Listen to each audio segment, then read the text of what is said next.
নমস্কার বন্ধুরা, welcome back to my channel Bangali special রান্না। আজকের রেসিপি চিকেন কষা।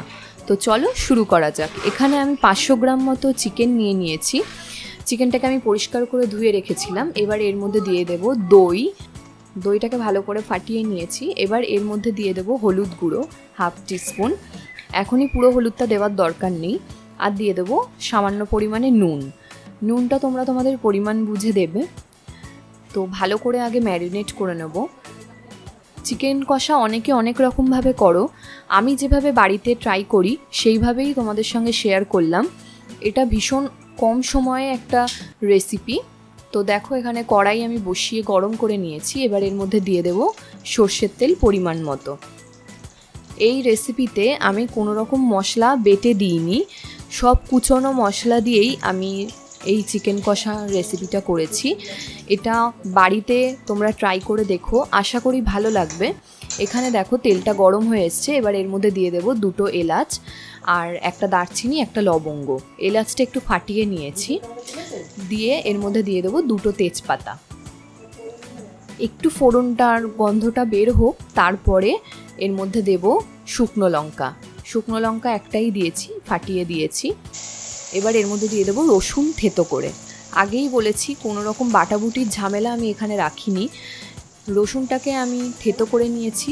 তেলের মধ্যে রসুন দিলে যে একটা স্মেল ছাড়ে, সেটা খুব ভালো লাগে। দেখো রসুনটা একটু লাল লাল করে ভেজে নেব।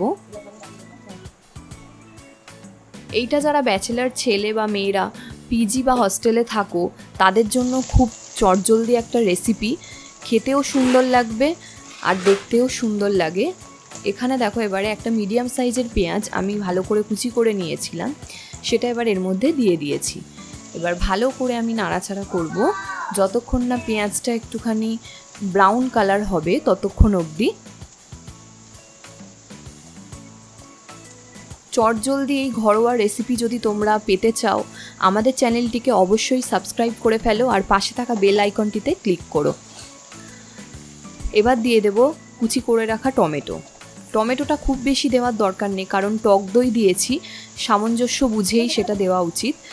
এটা তোমাদেরকে বলতে হবে না, তোমরা বুঝে শুনেই দেবে। তো দেখো এখানে আমি ভালো করে নাড়িয়ে নিচ্ছি। এবার এর মধ্যে দিয়ে দেব হাফ টিস্পুন আদা বাটাটা আমি তেলের মধ্যে দিইনি, কারণ আদার একটু তিতকুটে ভাব থাকে, সেটা তেলের মধ্যে দিলে তিতো লাগবে বলে আমি পেঁয়াজটা দেওয়ার পরে আদাটা দিয়েছি। তো দেখো কষানো আমার হয়ে গেছে। এবার এর মধ্যে দিয়ে দেবো ম্যারিনেট করা চিকেনটাকে আমি কম করে আধা ঘন্টা মতো ম্যারিনেট করে রেখে দিয়েছিলাম। তারপরে দিচ্ছি, যাতে চিকেনের মধ্যে দই যেগুলো মশলাগুলো দিয়েছি সেগুলো যাতে ঢোকে। চিকেনের কালারটা দেখতে কত সুন্দর লাগছে দেখো, হালকা একটু হলুদ দিলে কালারটা কত সুন্দর আসে। তো দেখো এইবারে আমি চিকেনটাকে ভালো করে কষাবো যতক্ষণ না অবধি তেল ছাড়বে ততক্ষণ।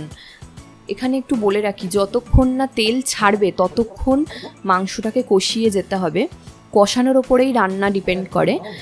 এবার এর মধ্যে দিয়ে দেবো হাফ টিস্পুন হলুদ, জিরের গুঁড়ো, লঙ্কার গুঁড়ো 2 টেবিল স্পুন। আমরা একটু ঝাল বেশি খাই, সেই জন্য ঝালটা একটু বেশি দিয়েছি। যে যেরকম ঝাল খেতে পছন্দ করো তারা সেরকম ঝাল দেবে।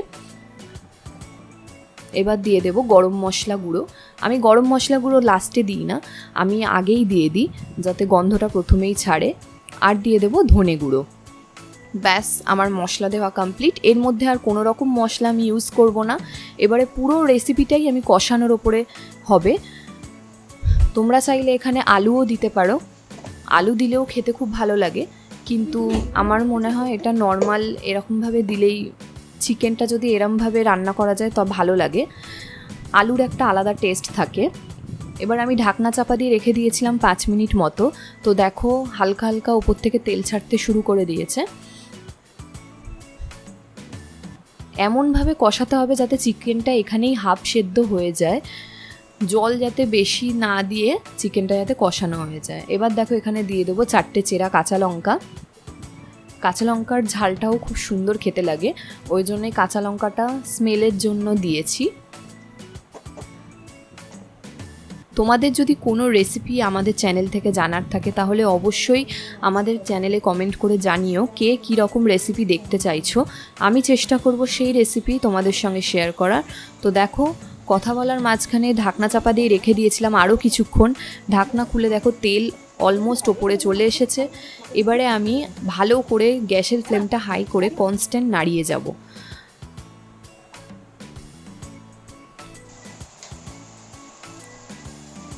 এবারে আমি এর মধ্যে পরিমাণ মতো জল দিয়ে দেব।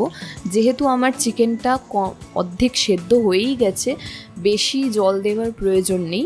একটু শুধু ফুটবে, কষা কষা হবে, তখন নামিয়ে নেব। তো দেখো, এখানে আমি জল দিয়ে ফোটার জন্য দিয়ে দিলাম। একটু মাঝে টেস্ট করেও দেখে নিয়েছিলাম নুন ঝাল সব ঠিক আছে কিনা। তো ঝোলটা দেখো টকবক করে ফুটতে শুরু করে দিয়েছে, গন্ধটাও খুব সুন্দর বেরিয়েছিল। খুব কম সময়ের একটা রান্না, বাড়িতে অবশ্যই ট্রাই করবে আর অবশ্যই আমাকে জানাবে যে কেমন লেগেছে এই রেসিপিটা। রেসিপিটা আমার প্রায় শেষের মুখে হয়ে গেছে। দেখো কমপ্লিট আমার রেসিপি।